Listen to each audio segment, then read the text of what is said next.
Hello বন্ধুরা, আরও এক নতুন ফ্রেশ ভিডিওতে সবাইকে জানাই স্বাগত। আশা করি তোমরা সবাই সুস্থ ও ভালো আছো। আজকে একটা জমজমাট ম্যাচ রয়েছে।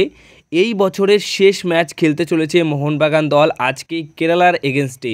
27শে ডিসেম্বর এই ম্যাচটি অনুষ্ঠিত হবে রাত 8টার সময় যুবভারতী ক্রীড়াঙ্গনে। ম্যাচটা তোমরা স্পোর্টস 18 ডিডি বাংলা চ্যানেলে লাইভ দেখতে পারবে। তো এই ম্যাচে মোহনবাগান দলের প্লেইং 11 কী থাকছে, মোটামুটি কেরালা ব্লাস্ট এফসি দলের প্লেইং 11 কেমন কি থাকতে পারে সেটা আশা করি সবাই কম বেশি জানা আছে। তাদের একদম সেরা ফর্মে এই মুহূর্তে রয়েছে, পূর্ণ শক্তিশালী দল নিয়ে আজকে খেলতে পারবে তারা। কিন্তু মোহনবাগান দলের কিছু প্লেয়ার এই ম্যাচেও খেলতে পারবে না, তো সেই মতো একটু প্রবলেম ফেস করতেই পারে। বাট আগের ম্যাচের তুলনায় এই ম্যাচে অনেক প্লেয়ারকে অ্যাভেলেবেল পাবে কোচ জন ফ্রান্ডো। তো অবশ্যই যে ফরমেশনটা থাকছে প্লেইং 11-এর সেটা হচ্ছে 3-5-2 ফরমেশনে গোলকিপারে খেলবেন বিশাল কায়েত। এবার এখানে 3 ডিফেন্স খেলাতে হবে, কারণ ব্রেন্ডন হামিল এই ম্যাচে খেলতে পারবে না চোটের কারণে। তাই 3 ডিফেন্সের যে 3জন থাকবেন, শুভাশিস বোস, হেক্টর ইউস্টে এবং আশিস রায়। তো এই 3জনের কাছে কিন্তু মেন দায়িত্ব থাকবে ডিফেন্স সামলানোর। তার পাশাপাশি একদম মাঝ মাঠে উইং ব্যাক যারা খেলবে তাদের কাছেও কিন্তু অনেকটা বড় দায়িত্ব থাকবে, ওঠানামা করে খেলতে হবে। তাই রাইট উইং ব্যাক পজিশনে মানবীর সিং খেলবেন এবং লেফট উইং ব্যাক পজিশনে সাহাল আব্দুল সামাদ বা কিংবা খেলতে পারেন এখানে কিয়ান নাসিরিও। কিন্তু আমার মনে হয় সাহাল আব্দুল সামাদ এই ম্যাচে আবার প্রথম থেকে শুরু করবেন, আর ওই জায়গাটাতেও তিনি খেলতে পারেন। তাই Sahal Abdul Samad left wing back পজিশনে থাকবেন।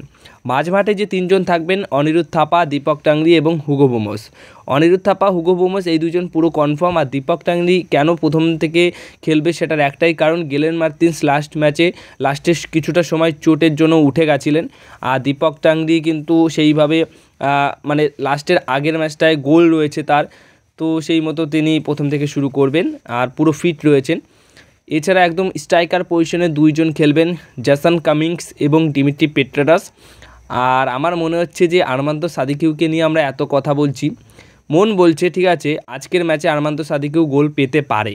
যদি সাবস্টিটিউশন বেঞ্চ থেকে নেমে এসে খেলে তাহলেও গোল পেতে পারে, বা প্রথম থেকে শুরু করলেও তিনি গোল পেতে পারেন। কিন্তু প্রথম থেকে হয়তো শুরু করবেন না, জেসন কামিংস এবং ডিমিট্রি পেট্রাডাস গোল মানে খেলবেন। আর এখানে কেরালা ব্লাস্ট এফসি দলকে সবসময় মনে রাখতে হবে যে মোহনবাগান দলের 2জন ডেঞ্জারাস প্লেয়ার রয়েছে, তাদের এগেনস্টে গোলও করেছে তারা হচ্ছেন হুগো বোমস এবং ডিমিট্রি পেট্রাডাস। বিশেষ করে ডিমিট্রি পেট্রাডাসকে তারা খুবই কড়া মার্কিংয়ে রাখবেই। তো 3-5-2 ফরমেশনে এরকম একটা প্লেইং 11 নামাতে চলেছে আজকে মোহনবাগান দল কেরালার এগেনস্টে। তো তোমরা অবশ্যই কমেন্টে জানিও যে আজকের ম্যাচ কোন দল জিতবে, স্কোর কী হতে পারে। যদি এই ভিডিওটা ভালো লেগে থাকে তাহলে ভিডিওতে লাইক, শেয়ার, কমেন্ট করো, আর চ্যানেলটিকে তোমরা সাবস্ক্রাইব করে নিও।